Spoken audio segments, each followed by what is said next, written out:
Halo anak-anak. Oke anak-anak, kali ini kita akan belajar tematik tema 7 subtema 3 muatan PPKN. Oke anak-anak, pada kesempatan kali ini kita akan belajar 3 poin. Yang pertama yaitu nilai-nilai luhur Pancasila yang berkembang di masyarakat. Kemudian poin yang kedua yaitu cara menyikapi perbedaan dan keberagaman di lingkungan sekolah. Serta yang ketiga, meneladani sikap para pahlawan bangsa. Nah, sekarang kita masuk poin yang pertama, nilai-nilai luhur Pancasila yang berkembang di masyarakat. Ternyata Pancasila memiliki beberapa fungsi dan kedudukan dalam masyarakat Indonesia loh. Yang pertama yaitu Pancasila sebagai dasar negara. Kemudian yang kedua, Pancasila sebagai pandangan hidup dan ideologi bangsa. Serta yang ketiga, Pancasila sebagai kepribadian bangsa. Nah, lantas apa yang dimaksud Pancasila sebagai dasar negara? Artinya, Pancasila sebagai sumber dan dasar segala aturan hukum atau perundang-undangan yang berlaku di Indonesia. Kemudian yang kedua, Pancasila sebagai pandangan hidup dan ideologi bangsa.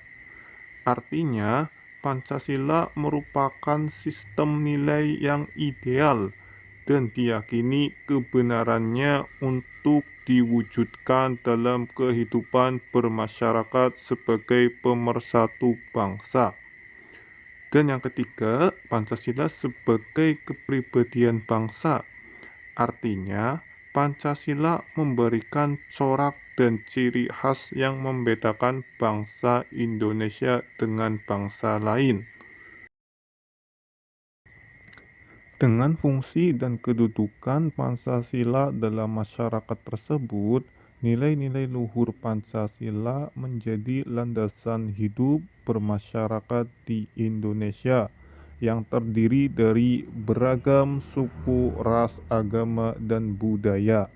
Hal tersebut diperlihatkan dengan berkembangnya budaya khas bangsa Indonesia, yaitu yang pertama ada gotong royong, kemudian musyawarah, dan yang terakhir ada toleransi. Budaya gotong royong mengajarkan kita untuk saling membantu satu sama lain secara sukarela, tanpa melihatkan perbedaan suku, ras, agama, maupun budaya. Kemudian budaya musyawarah mengajarkan kita untuk memecahkan suatu masalah secara bersama-sama. Hal ini dilakukan dengan menghargai dan menghormati perbedaan pendapat yang terjadi di dalamnya. Kemudian yang ketiga ada toleransi, yaitu budaya toleransi dalam masyarakat merupakan kesadaran untuk dapat hidup berdampingan secara rukun dan damai dengan mengembangkan sikap saling menghormati dan menghargai dalam perbedaan yang ada. Nah, selanjutnya poin yang kedua yaitu cara menyikapi perbedaan dan keberagaman di lingkungan sekolah. Selain di lingkungan masyarakat, lingkungan sekolah juga memiliki keberagaman individu. Kalian tentu memiliki teman yang berasal dari suku yang sama atau yang berbeda dengan kalian. Nah, dari keberagaman individu tersebut perlu disikapi dengan bijak agar tercipta kerukunan sesuai dengan semboyan bangsa Indonesia, yaitu Bhinneka Tunggal Ika. Jangan sampai perbedaan atau keberagaman tersebut justru memicu permusuhan ataupun pertengkaran. Berikut beberapa sikap yang dapat dilakukan untuk menjaga kerukunan dalam keberagaman di sekolah. Yang pertama ada menerima perbedaan pendapat teman saat diskusi. Kedua, tidak mengucilkan teman yang memiliki kebiasaan atau sifat tertentu. Ketiga, menjenguk teman yang sedang sakit. Keempat, meminjamkan peralatan sekolah kepada teman. Yang kelima, melerai dan saling mengingatkan saat ada teman yang berselisih pendapat. Selanjutnya, poin yang ketiga pembelajaran pada kali ini yaitu meneladani sikap para pahlawan bangsa.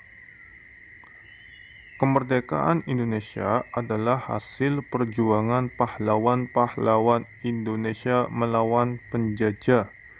Karena rasa cinta terhadap tanah airnya, para pahlawan rela memberikan harta, pikiran, tenaga, waktu, bahkan nyawanya untuk memperjuangkan kemerdekaan Indonesia. Cita-cita kemerdekaan telah mempersatukan tokoh-tokoh kemerdekaan meskipun mereka memiliki suku, ras, agama, dan budaya yang beragam.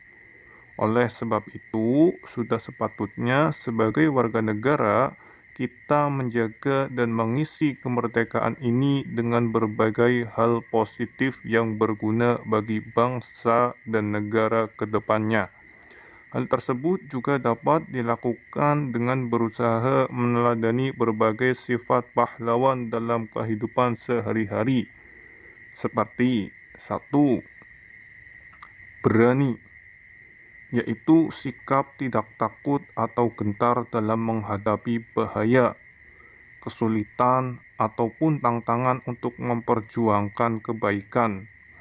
Kemudian sifat kedua yang patut ditiru yaitu gigih, yaitu sikap tetap teguh pada pendirian atau pikiran meskipun menghadapi banyak rintangan, serta tidak mudah putus asa meskipun mendapat kegagalan hingga tujuan yang dicita-citakan dapat tercapai. Kemudian sikap atau sifat yang ketiga yang dapat ditiru yaitu rela berkorban, yaitu sikap ikhlas hati memberikan sesuatu yang dimiliki untuk orang lain, tidak mementingkan diri sendiri atau tidak egois. Dan sifat yang dapat diteladani selanjutnya yaitu berjiwa besar, yaitu sikap mau menerima segala kritik, perbedaan, hingga kekalahan dengan lapang dada, serta mau mengakui kesalahan dan memperbaiki kesalahan tersebut dengan penuh tanggung jawab. Oke, itu ya anak-anak, sifat atau sikap para pahlawan bangsa yang patut kita tiru. Sekian pembelajaran dari Pak Afan pada kali ini. Mudah-mudahan apa yang Pak Afan sampaikan bisa kalian pahami, bisa kalian serap dengan baik. Itu saja, terima kasih, tetap semangat. Sampai jumpa di pertemuan selanjutnya.